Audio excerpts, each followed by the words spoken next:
कार्य करो जैसे करो कि नहीं। कोई भी कार्य आप प्रारंभ करो तो पहले मन को गड़बड़ भूल लगे, एक दूसरे की बातें बुराई लगे। ये नियम है प्रकृति का। अगर कोई अच्छी चीज प्राप्त होने से पहले हमें भय उत्पन्न हुआ, तो जैसे ही विश्व उत्पन्न हुआ, विश्व जैसे ही भाव से देवता भी बड़े चतुर है। ऐसे थोड़ी देवता लगे थे ऊंच की तरफ और राक्षस लगे थे मुंह की तरफ। और जैसे ही विश्व ने करो तो इनने कही तुम ले लो, कह लो बेकर लगे तुम ले लो, जहरे से कोई लेने तैयार नहीं है। उनने कही सबके गुरु जी हैं तो भगवान शंकर। शंकर जी के पास पहुंचे और चतुराई से कहने लगे जो पहली चीज प्राप्त हुई तो हमने सोची ले लो, तो फल हो तो गुरु जी को दे दो, आप ले ही के लाने। भगवान शंकर लेकर बड़े सरल है, मान रखते हो विष्णु अपने खंड में रख लो। अनेक अनेक रत्न वहां से निकलने लगे। उन्हीं रत्नों के क्रम में महालक्ष्मी जी को प्रादुर्भाव हो। और जैसे ही महालक्ष्मी जी निकली तो जो रत्न निकले थे, जैसे कुछ घोड़ा या ऐरावत हाथी कल्प वृक्ष, तो जो निकलत तो ऊपर देख के पन्नी के जो ढोल के लायक। तो जैसे ही लक्ष्मी जी प्रकट हुई तो सबने उनकी सुंदरता को देख के कहा कि ये तो भगवान विष्णु के लायक है, ये विष्णु जी को दे दो। तो लक्ष्मी जी बोली हम कोई देने की वस्तु नहीं है, हमारे जो वचन है उनके मान यदि वो रखें तो हम उनको स्वीकार करेंगे। तो सप्तपदी में वो बोलती है हे पतिदेव, मैंने श्रद्धा भक्ति पूर्वक अनेक पुण्य कार्य किए तथा देवी का पूजन भी किया, इसी से आप पति रूप में हमें प्राप्त हुए। आप हमसे निरंतर पूजनीय, गृहस्थ आश्रम में सदा सुख दुख पाते जाते हैं।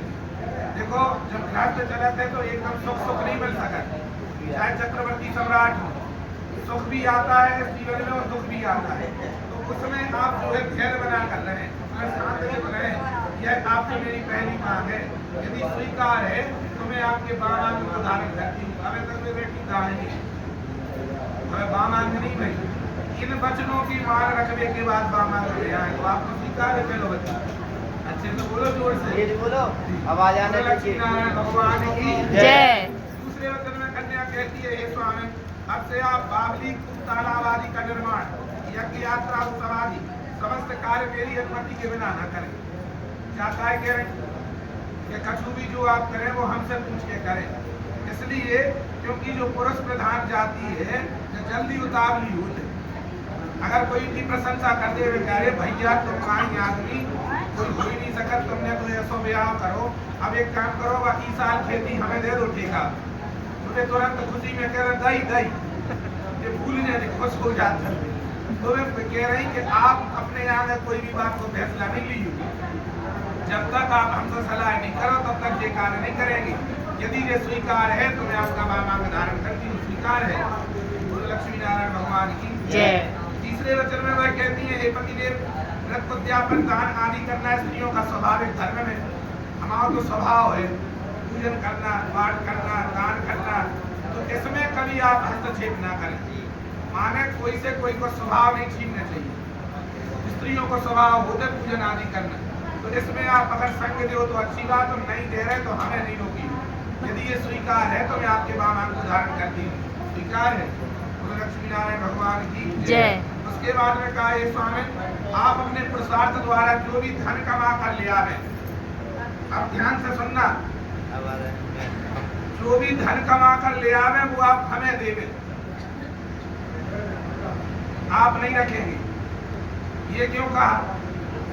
ये इसलिए कहा क्योंकि कन्या जहाँ उत्पन्न होती है वहाँ का कई जहाँ पौड़ी होते होते जैसे ही वह उसको कह दे कि तो पराई है, ठीक के नहीं भैया अपन को कहा है पालने पोसने और धैर्य में। और जहाँ पर विवाह होता है जब तक सब काम अच्छे बने तब तक तो ठीक है, और चौंदन में तनक बात बिगड़ गई तो वे सब जने के उनसे आशय का करने में तो पराई है ना। तो यहाँ के लोगों ने अपना माना, कोई आपको अगर ऐसो कहे कि आप हमारे नहीं है तो सुनने मात्र से कष्ट उत्पन्न होता है।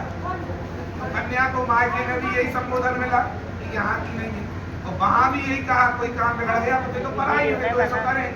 तो इस प्रकार से अगर स्त्री का पति उसको सम्मान देवे, धन आदि देवे, उनसे बातचीत करके सलाह लेवे तो उसका सम्मान बढ़ता है।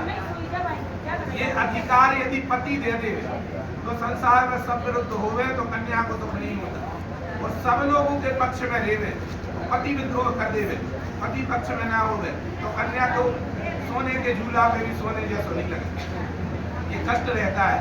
तो वह कहती है हमारे अधिकार के लिए ये वचन आप हमें दीजिए, स्वीकार है। लक्ष्मी नारायण भगवान की जय। ऐसा देना पर अभिषेक तो सुना रहे हमारे कौन भैया थोड़ी हाथी घोड़े आदि का लेना देना सब हमारी आज्ञा से करें।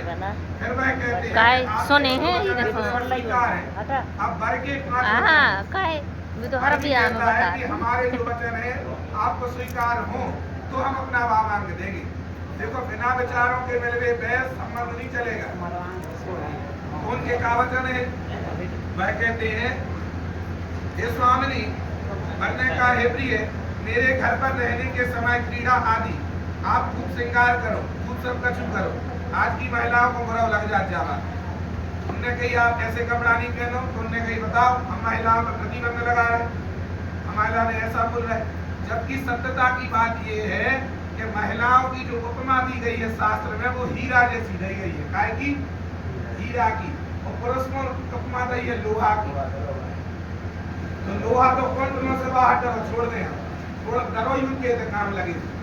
और कितने जनों पर जितने हीरा हुई ये कितने अंदर धरे हुई तिजोरी में, तिजोरी और तिजोरी के अंदर तिजोरी।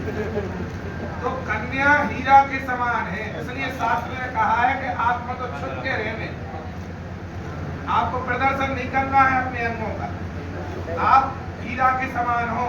और पुरुष को कोई डर नहीं है, वो लोहा के समान है, रात में जरूरी रखा हूँ कोई बात नहीं।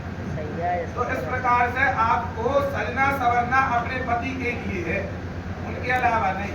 और जो जावी गारंटी की बात है कि एक पतिव्रत जो नारी रहती है इनसे भगवान की डरात है सतियों से, इनके लाने माने सतियों से भगवान भी डरते हैं। ब्रह्मा विष्णु भी अनसुईया के सतत्व से बालक बन गए। ऐसे भारत की नारी में हो सकती है अगर नियम से चले। तो उन्होंने कहा कि इसको आप स्वीकार करें, उन्होंने कहा स्वीकार है। फिर वो कहते हैं हे स्वामी जिस प्रकार हमने आपके वचनों को माना, मेरे भाई बंधुओं के घर एवं माने जो भी हमारे जो माता पिता हैं इनका सम्मान आपको करना होगा। यदि ये स्वीकार है तो हम अपना वामांग देंगे। ऐसा ना हो कि हमारी जैसे ही शादी भाई, अब आप अगर बहस करो हमारे घर वालों से तो आपके पीछे हमें अपने घर वालों से बहस करने पड़े। ऐसा पहले वचन में कह चुके कि आपको संग दें, लेकिन ये सो ना हो कि आपके संग देने में जिनने हमें जन्म दो, जिनने हमें पालो और जिनके कारण यह क्रिया हुई आप हमें मिली, वे हमसे दूर हो जाए। तो ये आप कराने वाली ना बने, आप संबंध जोड़ने वाली बने, तोड़ने वाली ना बने। यदि ये स्वीकार है तो मेरे वामांग को आप धारण कीजिए। आपको स्वीकार है? बोलो लक्ष्मी नारायण भगवान की जय। इस प्रकार फिर वे कहते हैं हे पतिव्रते तुम्हारा परम कर्तव्य है कि जिस प्रकार मुझे संतोष हो। ऐसा नहीं कर देंगे हम कछु कह रहे हो तुम कछु कह रहे हो। अबे तो नहीं कर जो ही होते अगर तुमने आलू कही तो भी टमाटर के कहने करें। अब यही में खल वाला उठेगा आलू कह रहे थे तो तुमने कहा टमाटर के थे। लेकिन स्वभाव ऐसा हो जाए जब एक दूसरे से चिड़चिड़ाने लगे तो ऐसे चिड़चिड़ा कर जीवन नहीं चलता।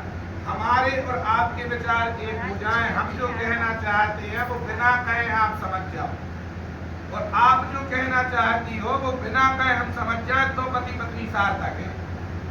और अगर बिना कहे मैं नहीं समझ रही तो कह भी मैं तो समझ जाए चलो बिना कहे तो ठीक, तो कहीं नहीं समझ रहे। इस प्रकार से यदि आप हमारे और आपके विचार में लाओ तो आप हम अपना बाबा स्वीकार है। इस प्रकार सप्तपदी 7 वचन उनके 5 दिन की और बुंदेली में जो अपने हैं बुंदेलखंड के सागर की पद्धति में वे उद्याने मध्यपाने पिताग्रह गमने माने हमारी बिना आज्ञा के आप कभी वन में नहीं जाएंगे कभी कहते हैं। वो भी उसी कारण हीरा की उपमा है। आप तो खूब लड़ाकू हो सबको लड़ सकत, लेकिन आपको अकेला नहीं जाना है क्योंकि इससे अहित होता है स्त्री का। तो उन्होंने कहा हम आपकी सब बात मानेंगे, लेकिन वर्ष में जब वट सावित्री का व्रत आएगा तो वट बरिया तो जंगल ही में होते। अब तो ये गमला में लगा ली तो बरिया की पूजा हो गई। बरिया नहीं मानी है, बरिया तो बरिया हो जो की छाया हो तो वन में होते, इसलिए हम वहां पर जाएंगे। उद्याने पर मद्यपाने दूसरे वचन में वे कहते हैं मद वाले के मुंह न लगो। मद माने घमंड अपनी पत्नी से इसलिए कहते कोई तुम्हारा अपमान करेगा वो हमारा भी अपमान होगा। मद वाले को थोड़ी हो सके कौन सा काबू है जो पर नशा हो घमंड हो। तो उन्होंने कहा मद वाले 4 प्रकार के, कोई को पैसा को मद हो, कोई को ही को मद हो, एक लगो तो चाहे बिल्कुल कच्छ नहीं हो, मतलब अपने आप में प्रधानमंत्री माना है जब तक वह सही नहीं भाई। तो एक वो मद हो, एक धन का मद होता है, एक होता है शरीर का मद, बहुत सुंदरता है तो घमंड होते। तो ऐसे ही रूप का मद होता है हाथी। तो हम उनका पूजन करेंगे, इसमें आप हमें छूट दो। उन्होंने कहा ठीक है। उद्याने मद्यपाने पिता रहेगा। अब आप हमारी बिना आज्ञा के और बिना बुलाए अपने मायके में कभी नहीं जाएंगी। तो कन्या कहती है हम वर्ष भर आपकी बात मानेंगे, लेकिन रक्षाबंधन पे यदि हमारा भाई हमें भूल भी जाए तो हमारा अधिकार है कि हाथ पकड़ के हम राखी बांध देंगे, तो हम मायके जाएंगे। और मना इसलिए किया है क्योंकि बिना बुलाए जाने से अपमान मिलता है। अकेले जावे तक सीमित बात नहीं है कि चलो उनने नहीं बोला तो हम चले जाए, उन्हें और अपमान लीजिए, उधर तक नहीं रोके बात। ठीक है, उदाहरण है सती गई भगवान शंकर की पत्नी, तो उनको भी उधर से वापस नहीं आ पाई।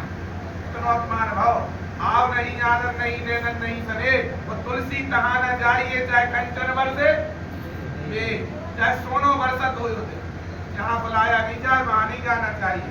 उद्याने मद्यपाने पिताग्रह हमने मम चित्तम मम वाक्यम, हमारे चित्त से हमारे वाक्य को माने, ग्राम ग्राम दोस्ती।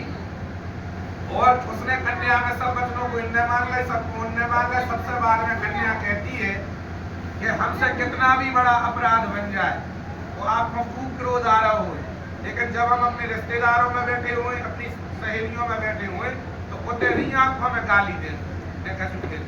अकेले में आओ, आप हमें खूब डांट सकते हो, यदि ये स्वीकार है तो हम आपका वाहन धारण करते हैं। उन्होंने कहा स्वीकार है। सप्तपदी वचनों को मानकर और इस विवाह को इन सब लोगों के सामने हमने इन वचनों को माना, उनको ध्यान रखने।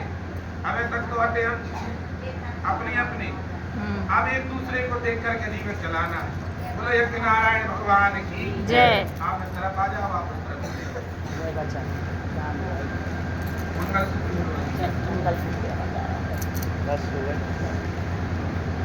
बस 1 मिनट बावंग धाम तो करने दो जाने इतनी देर से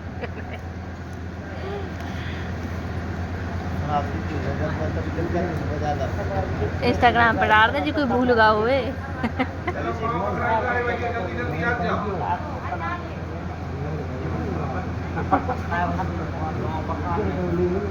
चलो